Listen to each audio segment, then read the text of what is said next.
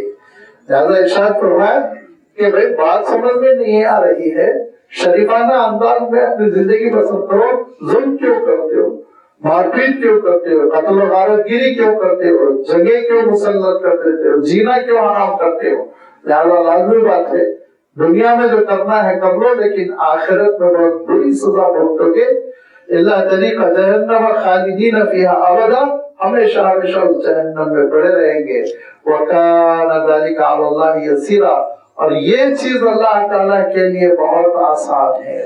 گزشتہ مسجد بقی میں جو گفتگو ہو رہی تھی تو میں نے ایک بات عرض کی تھی کہ اللہ تعالیٰ جو جامع ہے تو جامع الصفات ہے، کہ اللہ تعالیٰ دو مختلف بالکل جسٹ اپوزٹ ٹائپ جو چیزیں ہوتی ہیں ان دونوں کو جمع کرنے پر قادر ہے۔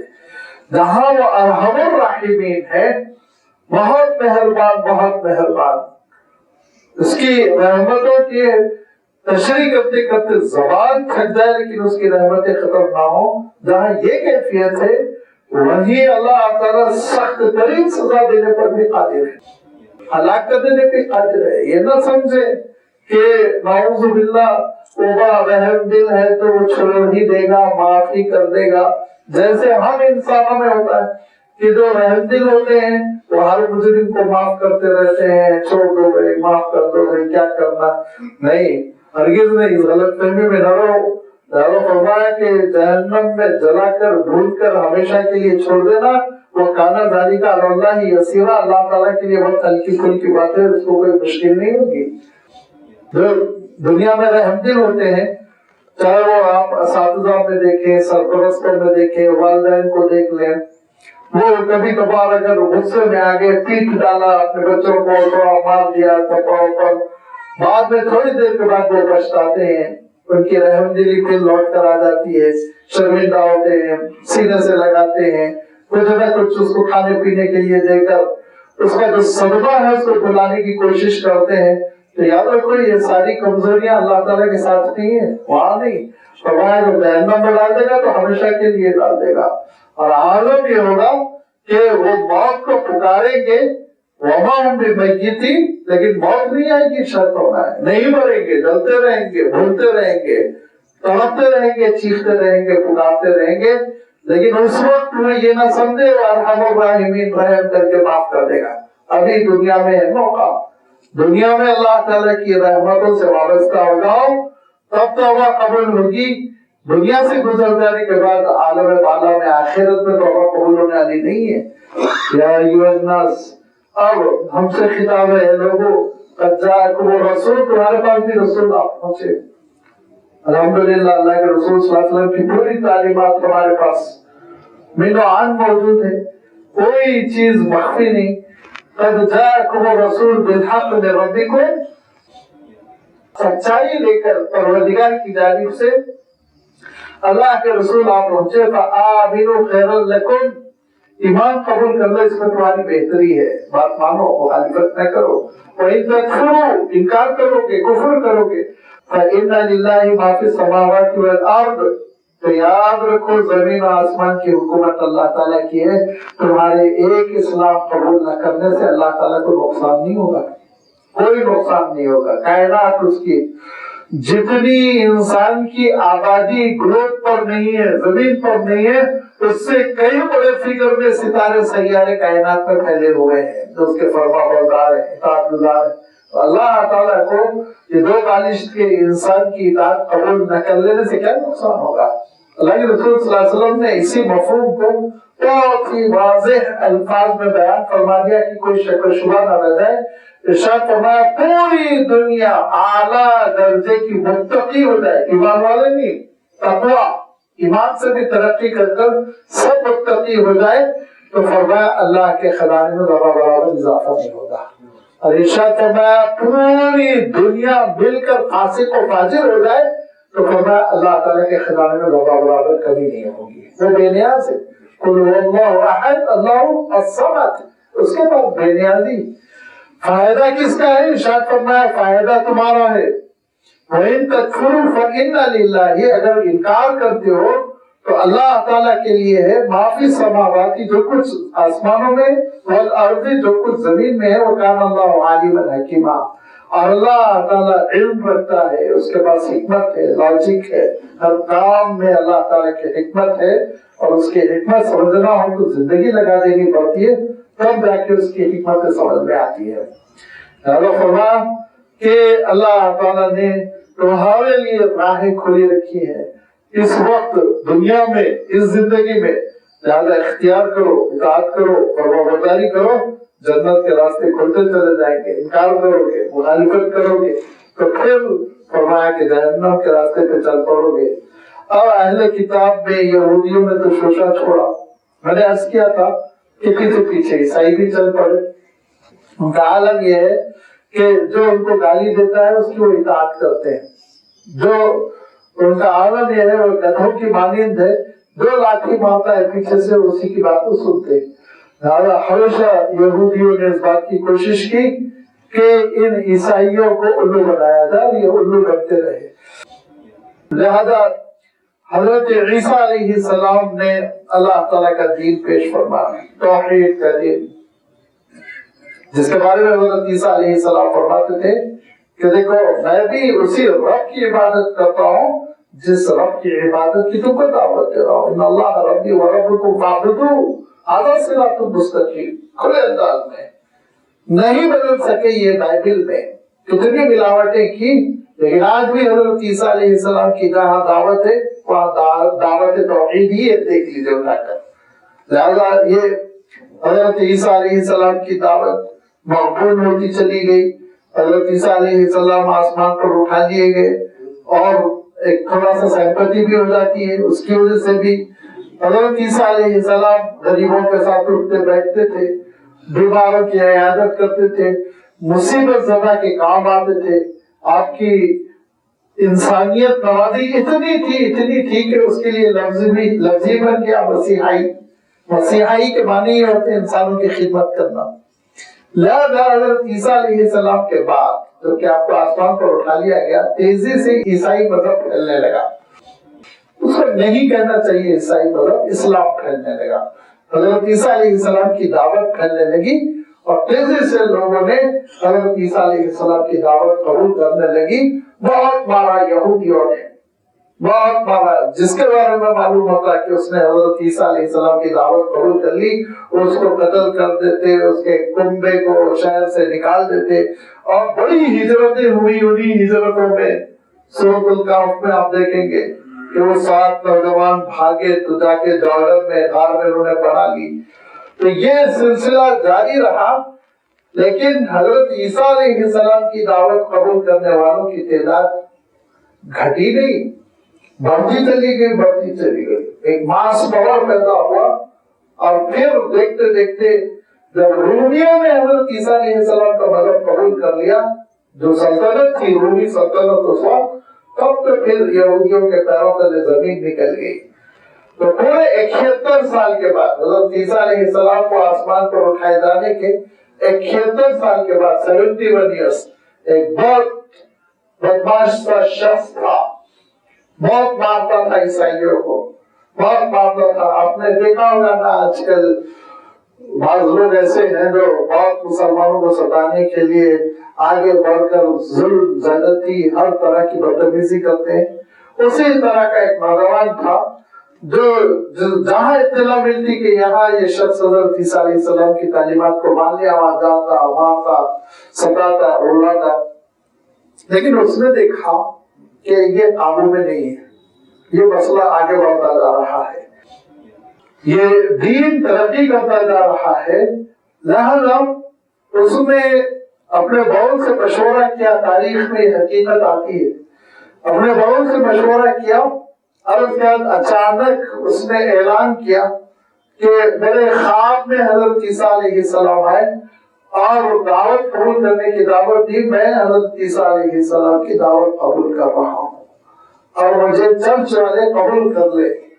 اور وہ مارے خوشی کے چرچ والوں نے ان کو چرچ میں 1 سال رکھا، 1 سال پورا اس نے عیسائی مذہب کو سمجھا، اور عیسائیوں کی نفسیات کو سمجھا، مذہب سے زیادہ سائیکولوجی کو، 1 سال پورا. اور اس کے بعد چرچ سے باہر آیا. باہر آنے کے بعد اس نے دورے کرنے شروع کر دیے، سفر، لمبا چوڑا سفر کیا، روم تک گیا، واپس آیا، اور اس اثنا اس نے اعلان کیا کہ حضرت عیسیٰ علیہ السلام خدا کے بیٹے ہیں، نعوذ باللہ. یہاں سے پھر مسئلہ کھڑا ہو گیا. جب اس نے یہ کہا کہ خدا کے بیٹے ہیں تو چند علماء تو ایسے تھے جنہوں نے انکار کیا، لیکن بے وقوف قسم کی پبلک بات مانتی چلی گئی اور مخالفت کرنے والوں کو مار مار کے چرچ سے نکال دیا. پھر بھی ایک نستوریہ ان کا فرقہ ہے جو توحید پر قائم ہے، اور باقی سب حضرت عیسیٰ علیہ السلام کو خدائی میں شریک کرنے لگے. اور خدائی میں شریک کرنے لگے تو لوگوں نے کہا کہ حضرت عیسیٰ علیہ السلام پیدا ہوئے تھے، بچپن گزرا، والدہ تھی، روتے بھی تھے، کھانا بھی کھاتے تھے، بازار جاتے تھے، تکلیف ہو گئی تو پریشان ہوتے تھے، سارے مسائل تھے. تو حضرت عیسیٰ علیہ السلام ڈائریکٹ خدا کے بیٹے کیوں ہو گئے؟ تو کہا کہ نہیں، بیچ میں ایک لنک ہے روح القدس کا. اس روح القدس کو اس نے کہا کہ یہ ہولی اسپرٹ ہے جو اللہ سے جدا ہو کر زمین پر آ کر حضرت عیسیٰ علیہ السلام کی شکل یا ان کے جسم میں حلول کر گئی. یہ 3 خداؤں کا ان کے پاس کانسیپٹ پھیل گیا، اور پھر وہ توحید سے ہٹ گئے، صراط مستقیم سے ہٹ گئے، اور دھیرے دھیرے اب آپ جانتے ہیں ان کے اندر کتنا شرک آ گیا، خرافات آ گئی. اس کو عربی میں اقانیم ثلاثہ کہتے ہیں، انگلش میں آسانی کے لیے 3 persons کہتے ہیں، ٹرینیٹی جو 3 خداؤں کا، کہ ایک اللہ تعالیٰ ہے مین، نعوذ باللہ، پھر ہولی اسپرٹ ہے روح القدس، پھر کرسٹ ہے حضرت عیسیٰ علیہ السلام. بڑی مصیبت ہے کہ پوری دعوت حضرت عیسیٰ علیہ السلام کی ایک اللہ کی عبادت کرو، ایک اللہ کی عبادت کرو، ایک اللہ کی عبادت کرو، اور یہاں پہ مسئلہ یہ کہ 3 خداؤں کا مسئلہ. بہت پریشان ہوئے، آج تک بھی ان سے مسئلہ نہیں سلجھا ہے. آج تک بھی اس مسئلے میں جب ڈیبیٹ ہوتی ہے تو میدان چھوڑ کے بھاگ جاتے ہیں. لیکن اب آپ سوچیں کہ دنیا کی بڑی آبادی تو عیسائی ہے، تو دنیا کی بڑی آبادی جو عیسائی ہے نا، وہ عیسائی نہیں ہے، حقیقت میں بے دین ہے، کوئی دین نہیں ہے ان کا.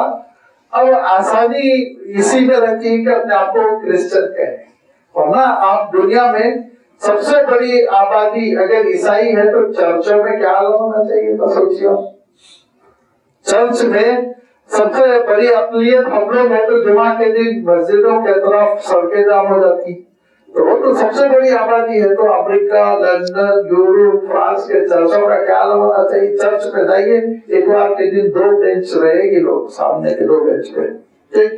عیسائی مذہب کا وہ نام اس لیے لیتے ہیں کہ ان کو کوئی مذہب سے سروکار نہیں ہے، کوئی کسی قسم کی پیروی نہیں کرنی ہے، ایک نام خانہ ہے، ڈبہ ہے، اس میں ڈال دو. لہذا یہ مسئلہ ایسا ہے جو بالکل لاجک اس میں نہیں ہے، دانائی نہیں، سمجھ نہیں کہ 3 خدا بھی، ایک خدا بھی، یا تو ایک مان لو، ٹھیک ہے 3 مانو ہندوؤں کی طرح، ان کے پاس شیوا ہے اور برہما ہے، وشنو ہے، ٹھیک ہے وہ مانتے ہیں. 3 خداؤں کا ان کا ایک کانسیپٹ ہے، کیونکہ یہ شیطان ہے جو بہکاتا ہے. تو پھر اس کے بعد وہ کم سے کم اتنے تو سمجھدار ہے کہ وہ تینوں کو ایک نہیں کرتے، وہ 3 ہے ان کے پاس. ایک تو برہما ہے جس نے غالباً پیدا کیا، ایک وشنو ہے جو لے کے چلتا ہے، غالباً شیوا لے کے چلتا ہے، وشنو ہلاک کرے گا، کچھ اسی طرح کی کیفیت ہے. لیکن ان لوگوں نے بیک وقت یہ بھی کہا کہ وہ ایک بھی ہے، وہ 3 بھی ہے. ارے ایک ہے تو ایک ہے، 3 ہے تو 3 ہے. یہ تو فیگرز کا مسئلہ ہے نا، فیگرز تو ایسا نہیں ہو سکتا. یہ 1 روپیہ بھی ہے، 3 روپیہ بھی ہے. تو یہ تو امریکہ دھوکہ دے سکتا ہے، وہ اپنا سمجھ میں آنے والی بات نہیں ہے، بے ایمانی کی بات ہے. یا ہمارے وزیر اعظم دھوکہ دے سکتے ہیں، یہ 1000 بھی ہے، 3000 بھی ہے. یہ اس طرح سے معقول بات تو نہیں ہوئی. تو کہو ایک خدا یا کہو 3 خدا. فرمایا حضرت عیسیٰ علیہ السلام کی اسی چیز کا تذکرہ کرتے ہوئے، یا اہل الکتاب لا تغلوا فی دینکم ولا تقولوا علی اللہ الا الحق انما المسیح عیسی ابن مریم رسول اللہ وکلمتہ القاها الى مريم وروح منه فآمنوا بالله ورسله ولا تقولوا ثلاثة. تین کی بات نہ کرو. انتہوا خیر لکم، رکو اس معاملے میں، یہ تمہارے لیے بہتر ہے، کیونکہ حضرت مسیح کی کیا حقیقت ہے وہ سمجھ لو. شاید فرمایا اے اہل کتاب لا تغلو فی دینکم، اپنے دین کے معاملے میں غلو نہ کرو. غلو یہ لفظ ذرا غیر معروف سا ہے، اردو میں استعمال ہوتا ہے، لیکن اتنا کانسیپٹ اس کا کیا ہے وہ ہم کو سمجھ میں نہیں آئے گا، تو تھوڑا سا میں اس کی تشریح کر دیتا ہوں. غلو فی الدین، غلو فی الدین کی آپ مثال یوں سمجھ لیجیے. دیکھیے جو چیز جس مرتبے کی ہے اس کے آگے پیچھے اس کو نہ کرو. ٹیچر ہے تو ٹیچر رکھو، والد ہے تو والد، ماں ہے تو ماں. اور آگے آسانی کے لیے فرما دو، عرض کر دوں، جانور ہے تو جانور ماں مت بناؤ. جانور ہے تو جانور رکھو، ماں مت بناؤ اس کو. زمین ہے تو زمین جس پہ چلتے ہو، جس کو کھودتے ہو، جس میں کرپشن کرتے ہو، بے ایمانی کرتے ہو، جس میں گناہوں کا جال پھیلاتے ہو، اس دھرتی کو کھلا نہ بناؤ، اس دھرتی کو ماں نہ بناؤ. جو چیز جو ہے وہ رکھو. یہ ہے اسلام. استاد کو استاد رکھو، اللہ کا ولی ہے ولی رکھو، صحابی ہے تو صحابی رکھو، رسول ہے تو رسول رکھو. اللہ ہے اللہ رکھو. رسول کو خدا نہ بناؤ، صحابی کو رسول نہ بناؤ، ولی کو رسول نہ بناؤ. غلو یہ ہے کہ اس کو اس کے مقام سے بلند کر دینا، اونچا کر دینا. آپ کے محلے کا مفتی ہے اس کو امام ابو حنیفہ نہ بناؤ. آپ کے زمانے کا عالم ہے اس کو امام بخاری نہ بناؤ. جو ہے اس مقام پہ رکھو. یہاں سے گمراہی پیدا ہوتی ہے. فرق مراتب نکونی زندگی، یہیں سے زندگیت پھیلتی ہے. پھر کہ اپنے پیر کو یہ سمجھا کہ رسول کی طرح ہے، ان کے احکام کو شریعت کی طرح مان رہے. اور نماز چھوڑنے کو کہتے تو نماز چھوڑ دیتے ہو، وہ گندگی کرنے کو کہتے تو گندگی کرتے ہو، ناچنے لگتے ہو روڈ پر، اچھلنے لگتے ہو. اللہ کے رسول صلی اللہ علیہ وسلم کی انکنڈیشنل اطاعت ہوگی، غیروں کی نہیں. جتنے ہیں اس کے بعد اللہ کے رسول صلی اللہ علیہ وسلم کے بعد، ایون صحابہ بھی، یہ سب کی اطاعت اس وقت ہوگی جبکہ وہ اللہ کے رسول کی اطاعت کر رہے ہیں. اگر اللہ کے رسول صلی اللہ علیہ وسلم کی مخالفت ہے تو ہرگز اطاعت نہیں ہوگی. یہ غلو عیسائیوں نے کر دیا، حضرت عیسیٰ علیہ السلام کو خدائی میں شریک کر دیا. لا تغلو فی دینکم، غلو نہ کرو. زندگی میں غلو کو نہ آنے دو. دین کے معاملے میں جو مقام اللہ کے رسول صلی اللہ علیہ وسلم نے نماز کا دیا ہے وہ مقام تمہارے جلسوں میں نہیں پہنچ سکتے. اس مقام کو یہ تمہارا جلسہ ہے. نماز نماز ہے، اللہ کے رسول کا، اللہ کا حکم، اللہ کے رسول کا حکم. جو اللہ کے رسول صلی اللہ علیہ وسلم نے مقام زکوٰۃ کو دیا ہے، روزے کو دیا ہے، حج کو دیا ہے، فرض ہے. اب آپ ادھر آ جائیے، پہلے شخصیتوں سے سمجھایا ہم نے. فرض ہے، اس کے بعد واجب ہے، سنت ہے. اور علماء نے آپ کے لیے اتنی آسانی کر دی. سنت جو تاکید کے ساتھ کی گئی، سنت مؤکدہ. سنت جو اللہ کے رسول نے کبھی کبھار کر لی، سنت غیر مؤکدہ. پھر اس کے بعد نیچے آئیے مستحب ہے، پھر اس کے نیچے آئیے مستحسن ہے. یہ ساری چیزیں.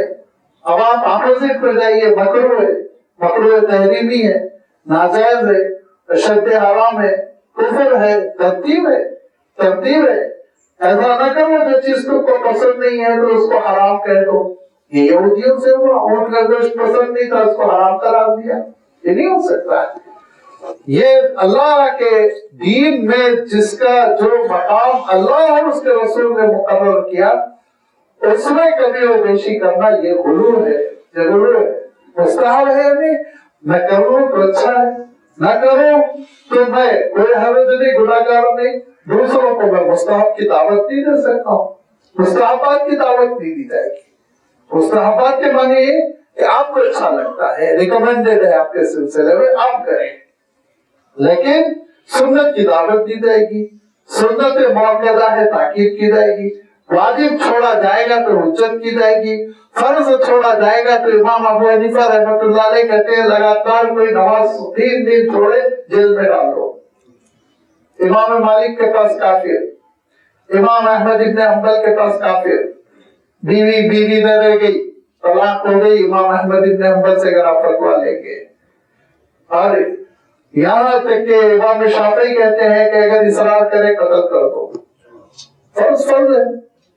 اس کو چھوڑ کر, اتنے اہم فریضے کو چھوڑ کر, جس کے سلسلے میں اللہ تعالیٰ نے تاکید کر کر یہ کہا کہ اقیموا الصلاۃ ولا تکونوا من المشرکین, نماز قائم کرو مشرک نہ بنو, یعنی نماز چھوڑنے والا مشرک ہے.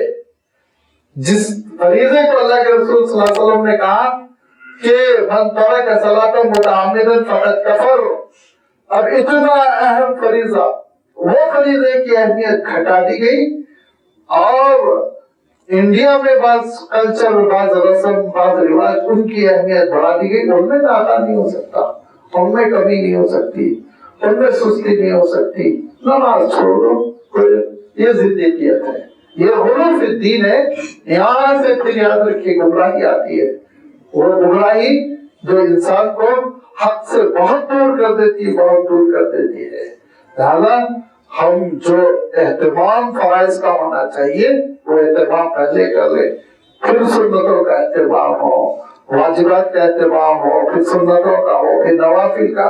مستحبات جس کو اچھا لگے کرے, جس کو اچھا نہ لگے نہ کرے. پھر زیادہ دام, جس کو اچھا لگا وہ درس میں آ گیا, جس کو نہیں اچھا لگا وہ سو رہا اپنے کمروں میں. ٹھیک ہے, ہم اس کو کیا کہیں گے؟ گمراہ ہرگز نہیں کہہ سکتے.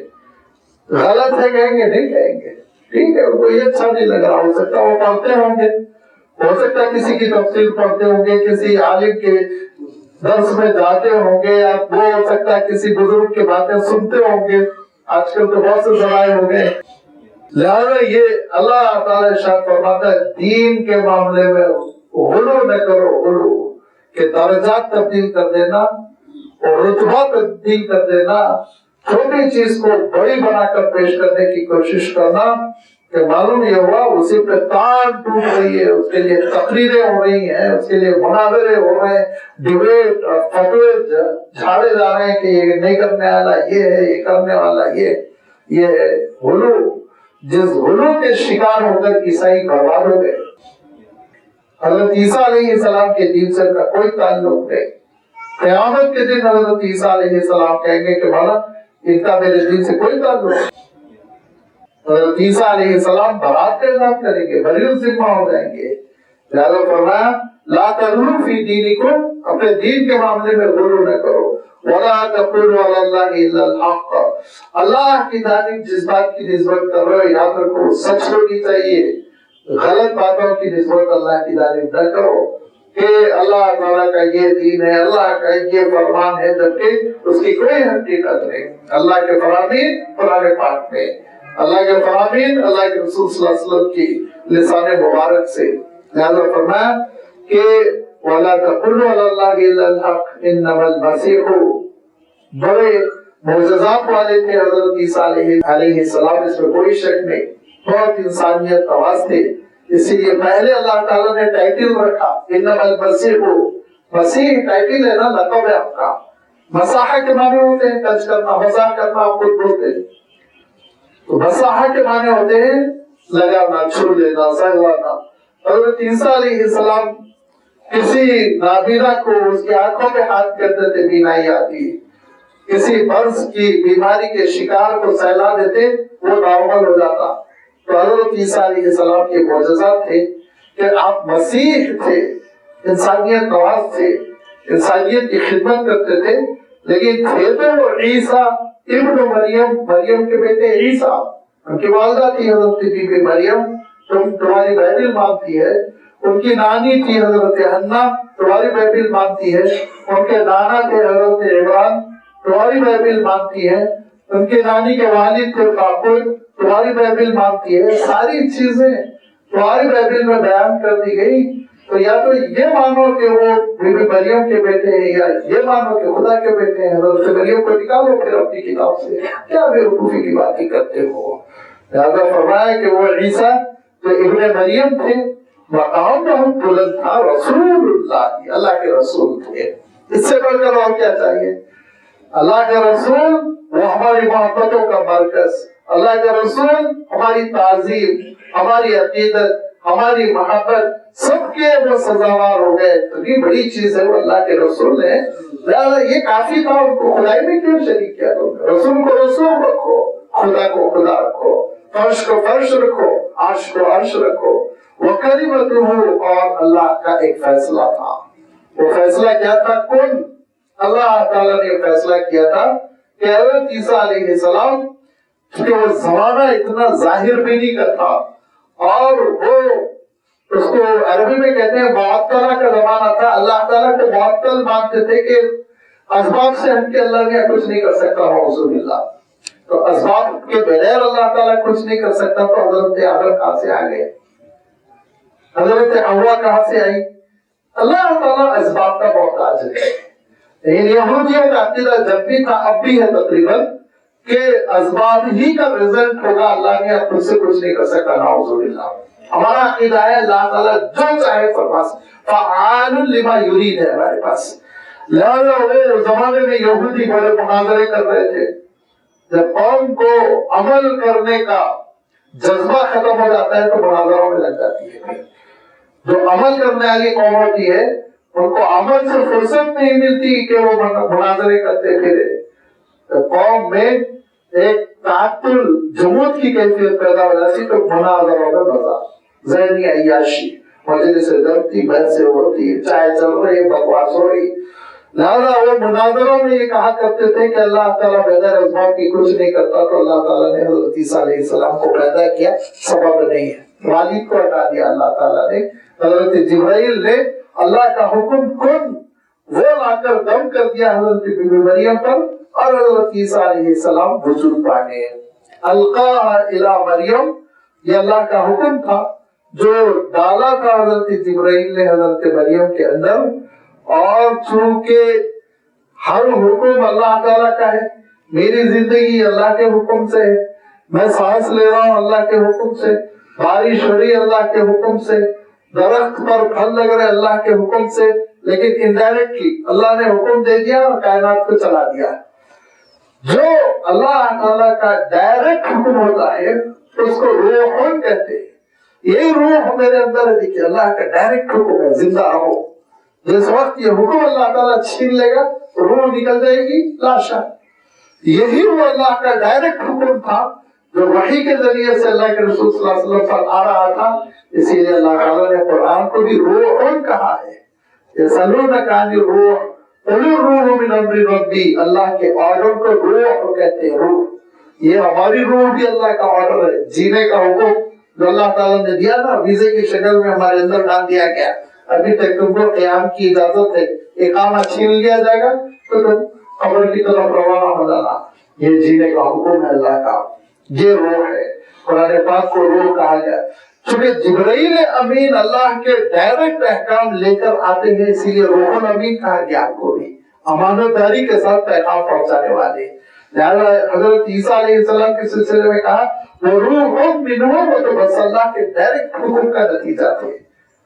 اللہ تعالیٰ نے باپ کا حکم نہیں دیا کہ باپ ہو ان کے لیے اور باپ کے ذریعے سے پھر باپ کے ملاپ سے حضرت عیسیٰ کا وجود ہو. نہیں، اللہ نے کہا کہ نہیں، ہمارا حکم ڈائریکٹ حکم ہوگا. روح من ہو، یہ سمجھ لیں تو زیادہ پریشانی نہیں ہوگی. ورنہ روح کے مسئلے میں حضرت جبرائیل کو بھی روح کہا گیا، میرے اندر بھی روح ہے. قرآن پاک کو بھی روحم من عندنا، کچھ اللہ تعالیٰ نے ارشاد فرمایا، آیت یاد نہیں آ رہی، اس میں وحی الہی کو بھی روح کہا گیا. تو ذرا کنفیوژن پیدا ہوتا ہے کہ اللہ کا راست جو حکم ہوتا ہے وہ روح کہلاتا ہے. فرمایا وَرُوحٌ مِّنْهُ فَآمِنُوا بِاللَّهِ وَرُسُلِهِ، اللہ پر اس کے رسولوں پر ایمان قبول کرو. وَلَا تَقُولُوا ثَلَاثَةٌ، ٹرینٹی کی بات نہ کرو، تین خداؤں کی بات نہ کرو، چھوڑ دو، توبہ کرو. یہ تو اس تین شخص کا فتنہ ہے جس نے یہودیت سے عیسائیت کی چادر اوڑھنے کی کوشش کی، اعلان کیا میں عیسائی ہو گیا، اور اس کا نام تو پال تھا لیکن تم لوگوں نے اس کو سینٹ پال بنا دیا. بغیر دیکھنے کے کسی کی پیروی نہیں کرنا چاہیے. یاد رکھیے کتنے ہمارے سیدھے سادے نوجوان ہیں گندے سندے لوگ، اپنے آپ کو کوئی مہدی قرار دیتا ہے، کوئی نبی قرار دیتا ہے، اس کے پیچھے چل پڑتے. ایک ہے جائیداد بیوقوفوں کی، کیا کہا جائے، ٹھوکو بجاؤ. تو وہ کہہ رہا ہے میں مہدی ہوں، کس بنیاد پر ہے؟ حدیث لاؤ، حدیث پوری پیش کرو. حدیث کیا ہے؟ اگر وہ حدیث کی بنیاد قرآن مجید میں کہیں نہیں، وہ حدیث صحیح ہے، اس کا انکار نہیں، لیکن وہ حدیث کی بنیاد پر کہہ رہا ہے تو وہی حدیث کہتی ہے اس کے والد کا نام عبداللہ ہوگا، ان کی والدہ کا نام آمنہ ہوگا، وہی حدیث کہتی ہے نا. تو دیکھو اس کا والد تو کوئی چنگیز خان ہونگیز خان ہے، اس کی والدہ تو غیر معروف ہے، اس کے پیچھے گھومتا ہوا ہے، شکیل بن حنیف بن گیا مہدی، یہ بن گیا مہدی. ہمیشہ قرآن مجید پر اور احادیث صحیحہ پر کس کر، اس کسوٹی پر کس کر سچائی کو قبول کرو، ورنہ سینٹ پال کی طرح سب کی سب پوری دنیا گمراہ ہو جائے گی. انہوں نے نہیں کسا. اگر یہ بائبل پر کس کر جو صحیح انجیل تھی اس کی روشنی میں دیکھتے تو یہ فتنہ نہ ہوتا تین خداؤں کا. لہذا فرمایا وَلَا تَقُولُوا ثَلَاثَةٌ، تین کی بات نہ کرو، تثلیث کی بات نہ کرو، ٹرینیٹی کی بات نہ کرو. جو اقانی میں ثلاثہ ہے تین، اور شرم نہیں آتی وہ تین کا ٹرائنگل نقشہ بھی بنا کے پیش کرتے ہیں کہ وہ اللہ، یہ روح القدس، یہ بیٹا. ایک کہاں سے رہ گیا؟ ایک ڈبہ بنا دینے سے وہ ایک ہو گیا. اللہ تعالیٰ کا نعوذ باللہ جسم ہے، وہ بھی تکونا قسم کا، نعوذ باللہ کیا بےہود کیا ہے، کدھر چلے گئے وہ. فرمایا ان ترو خیر لکم، رک جاؤ، بعد آ جاؤ، اسی میں بہتری ہے اور اس کو قبول کر لو. انما اللہ الہ واحد، اللہ تعالیٰ تنہا ایک ہے، ایک ہے اللہ تعالیٰ. وہی ہے جس نے پیدا کیا، وہی ہے جو تدبیر کائنات کر رہا ہے، وہی ہے جو کائنات کو ختم کرنے پر قادر ہے. اور تین چار کی کوئی ضرورت نہیں، ہمارا خدا ایک ہی خدا ہے. فرمایا سبحانہ ان یکون لہ ولد، کہ وہ بہت بلند و برتر ہے اس سے کہ اس کی اولاد ہو. تو بیٹا اور تو ایک ہی کیوں بھائی، دو چار تو ہونا چاہیے. اسی لیے مشرکین مکہ نے کہا جتنی دیویاں ہیں سب اللہ تعالیٰ کی بیٹیاں ہیں. نعوذ باللہ، آگے بڑھ گئے ہو. تو ایک پہ ہی کیوں رک گیا آپ؟ تو انگریزوں کے زمانے میں ایک صاحب آئے ہوئے تھے، یہ بڑے کمینے ہوتے ہیں، یہ ایک ظلم کرتے آ کے حکومت قائم کرتے ہیں، پھر اپنے نیچے مبلغین کو لے کر آتے، بڑی بڑی تنخواہیں دے کر، بڑی بڑی تنخواہیں، بڑے بڑے انسٹیٹیوٹ قائم کیے گئے تھے، ابھی ہے ان کے باقی ماندہ انسٹیٹیوٹس. تو وہ ایک صاحب جو ہے آئے، ٹرین سے اترے، اس کے بعد کلکتے میں انہوں نے کہا کہ فلاں جگہ تک چھوڑ دو، ٹانگے والا ٹانگے پہ لے کے چل رہا ہے. تو اس کو کہا کہ تمہارا خدا عجیب ہی ہے، ٹانگے والے سے موصوف کہہ رہے ہیں مشنری کے نمائندے، تمہارا خدا تو عجیب ہے، اس کو بیٹے ہی نہیں ہے، کوئی اولاد نہیں اس کو. تو ٹانگے والا تربیت جب اچھی ہو جاتی ہے نا بچپن میں تو پھر ہیرا چمکتا رہتا ہے. یاد رکھیے تراشنے کی ضرورت رہتی. اس نے پلٹ کے کہا لیکن آپ کا خدا تو اور گیا گزرا. کہا وہ کیسے؟ کہا میرے 9 بیٹے ہیں، تمہارے خدا کو تو ایک ہی بیٹا ہے، میرے سے بھی کمزور ہے. تو تمہارا کانسیپٹ ہے اس کے معنی تمہارا خدا میرے سے کمزور، ایک ہی بیٹا. تو ایک بیٹا ہی ہو تو ایک کیوں؟ تو یہودیوں نے کہا نہیں اپنا اللہ، ہم لوگ سب اللہ کے بیٹے ہیں. آگے بڑھ کے ان لوگوں نے بھی کہہ دیا سب بیٹے ہیں. لہذا اللہ کی کتاب میں تبدیلی کر دی اور کہا ہم سب اللہ کے بیٹے، جتنے اسرائیلی کمینے شرابی کبابی سب اللہ کے بیٹے بنے ہوئے ہیں. کیا فرمایا انتہو خیر لکم، رکتا ہو، ختم کرو یہ سب چیزیں. ذات خالق ہے، مخلوق ہے، وہ الہ ہے، وہ معبود ہے. تم عبد ہو، تم بندے ہو. وہاں کمزوری نہیں، تم کمزور ہو. وہاں فنا نہیں، تم فانی ہو. وہاں حیات اس کی ذاتی ہے، تمہاری حیات زندگی عطائی ہے. فرق کرنے کی کوشش کرو، دونوں کو ملانے کی کوشش نہ کرو. عقیدے کی سب سے بڑی گمراہی خالق و مخلوق میں خلط ملط کرنا. فرمایا سبحانہ ان یکون لہ ولد لہ ما فی السماوات و ما فی الارض، زمین و آسمان کی حکومت اس کی ہے، اس کو کیا ضرورت ہے کہ کو بیٹا بنائے. وَكَفَى بِاللَّهِ وَكِيلًا، کام بنانے کے لیے تو اللہ تعالیٰ کافی ہے، وہ کارساز ہے. لہذا یہ سمجھنا کہ ایک بیٹا ہوگا، سفارشی ہوگا تو ہم کو نجات ملے گی، نکال کے پھینک دو. اللہ تعالیٰ کام بنانے والا ہے. بندگی کے ساتھ اس کے دربار میں حاضر ہو کر اپنی کمزوری کا اعتراف کرو، وہ خود تم کو عطا کرے گا، مقامات دے گا، ضروریات دے گا. خوشیاں دے گا، آپ کی جنت دے گا، سب کچھ عطا کرنے پر کام بنانے کے لیے وہ کافی ہے، ادھر ادھر نہ جاؤ۔ یہی چیز حضرت مسیح میں تھی، حضرت عیسیٰ علیہ السلام میں پیشانی رگڑتے تھے اللہ کے دربار میں، رو رو کے اپنے مولا کو خوش کرنے کی کوشش کرتے تھے۔ ان کی زندگی بھی تو ایک مرتبہ آگے چل کے اللہ تعالیٰ نے اسی حقیقت کا تذکرہ فرمایا۔